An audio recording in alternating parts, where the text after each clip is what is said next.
I'm outraged. I'm so very angry. I'm so very offended. Oh my god.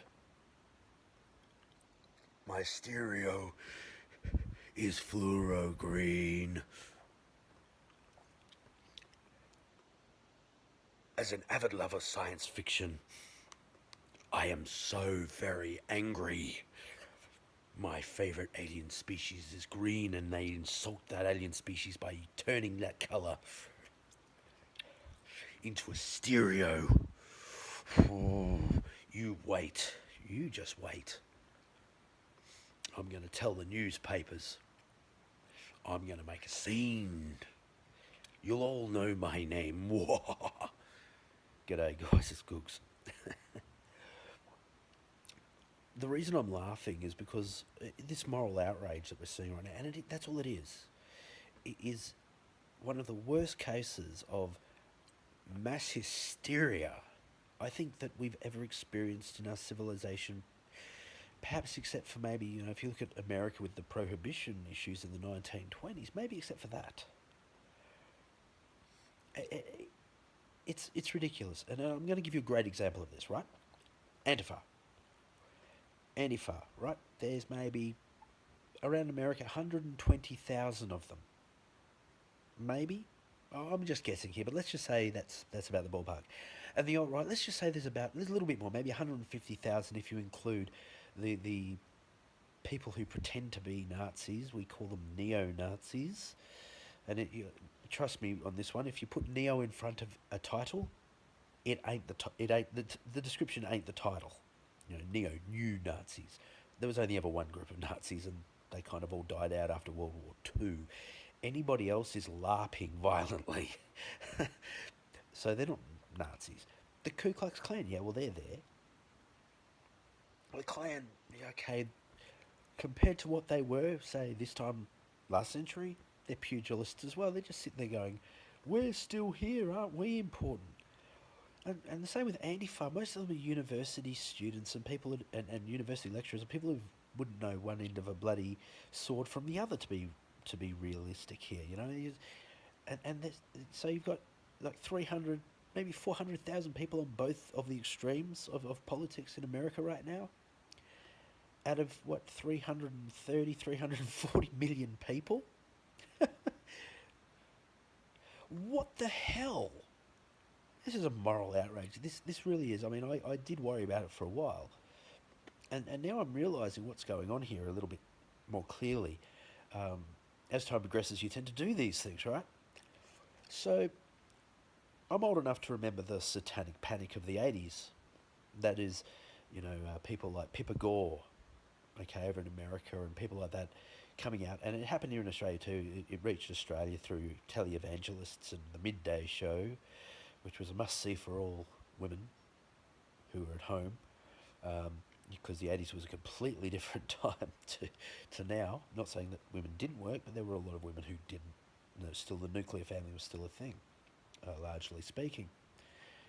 And the good Christian mothers, they'd come out and they go, oh, you can't listen to heavy metal. It'll turn you into a satanic, evil person and a Nazi. And you can't play Dungeons and Dragons because it'll turn you into an evil satanic person and, I don't know, a wizard? A wizard, Harry, a wizard. Or some crap like that. And then that died down.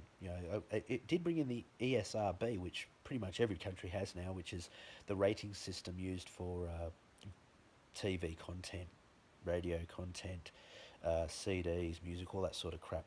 The parent advisory, explicit lyrics stickers you find on, or used to find on album covers. I guess you still do if you buy CDs. If you still buy CDs, what the hell's wrong with you? Anyway, but that ended. Then in the early '90s to the mid '90s, especially with the advent of games like Doom, it became the computer game version of the same thing, right? It was, oh my god, Doom causes people to kill other people because like 13, 14-year-olds scaring the crap out of each other by killing imps. Maybe you're a bit older. Maybe it was my experience to be that sort of age. But I was a bit older, maybe 15, 16. But it was sort of our experience. Nobody went out and did it. There was that one. I think it was the Columbine shooter boys. who made Doom mods or something like that. And the scary thing, of course, was the Doom mod was one of the Doom mods he made. I've never seen it myself. It would have been taken down well and truly by the time I got into sort of the ideas of mods. Um, it was based around uh, Columbine High School. And whilst that was a very tragic event, to tie that into the whole gaming uh, genre of people was absolutely ridiculous. Most of us were nerdy kids who, 10 years beforehand would have been sitting in the library playing Mastermind or something, but no, we're on computer games now. So, it's all silly. And anyway, that died down. And now we've got the latest one, which is communists versus Nazis, or alt-right, alt-left, however you want to put it. But these people are extremes, right? And there's not that many of them, okay? Why are we getting so mad about these people? I mean, surely, if you wanted a counter protest between these two, and you got, say, 100,000 moderates to stand in the middle of 5,000 alt right on one side, 5,000 alt left on the other side, what are they going to do? Are they going to get through you? No, okay, it's time for you to go home, boys. And we'll do like we've done for the last 50 years with communists and Nazis or KKK or whoever the fuck it is. We just ignore them because they're idiots. They're morons. They're larping. They have no idea what they're doing. They really don't. They're just angry for the sake of being angry. And they did the whole statue thing, which is kind of silly. I mean, a statue is a piece of art. So what?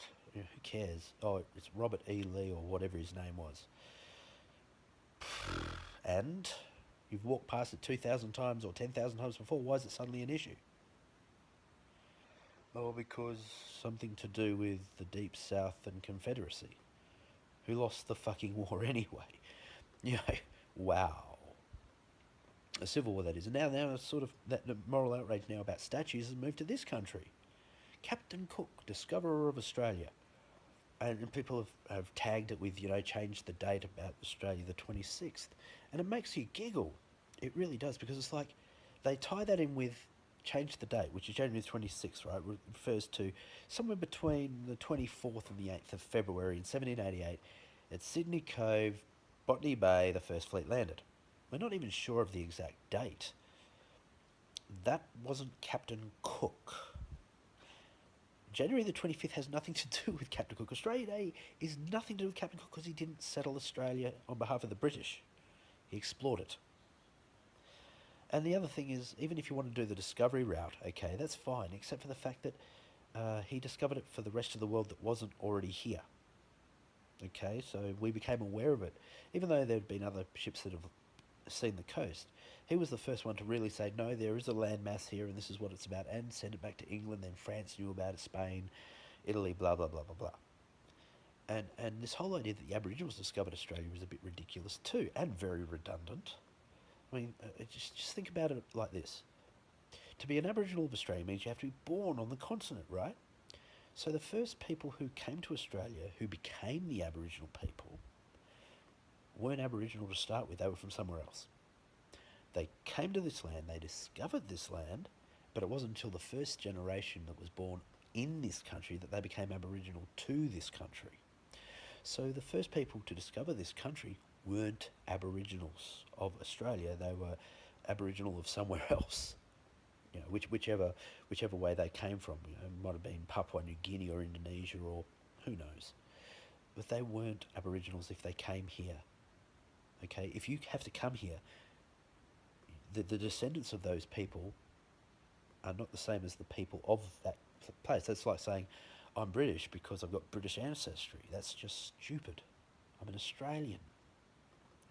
You put me in the middle of London, England, and I wouldn't know what the hell I was doing. I might see like something like the Big Ben on the House of Lords or something like that, or the London Bridge. And I go, okay, I'm in London.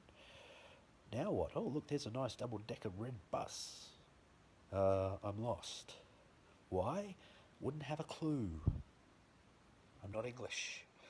So this whole debate is just rather ridiculous and redundant as far as that goes, and destroying statues, artwork.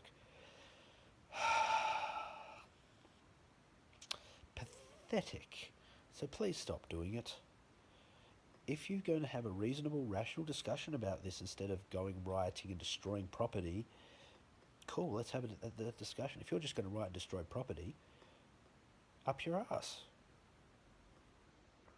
Like it, I don't, leave it, I don't care. That's the way I feel. I'm Googs, and I'll catch you later on. Uru.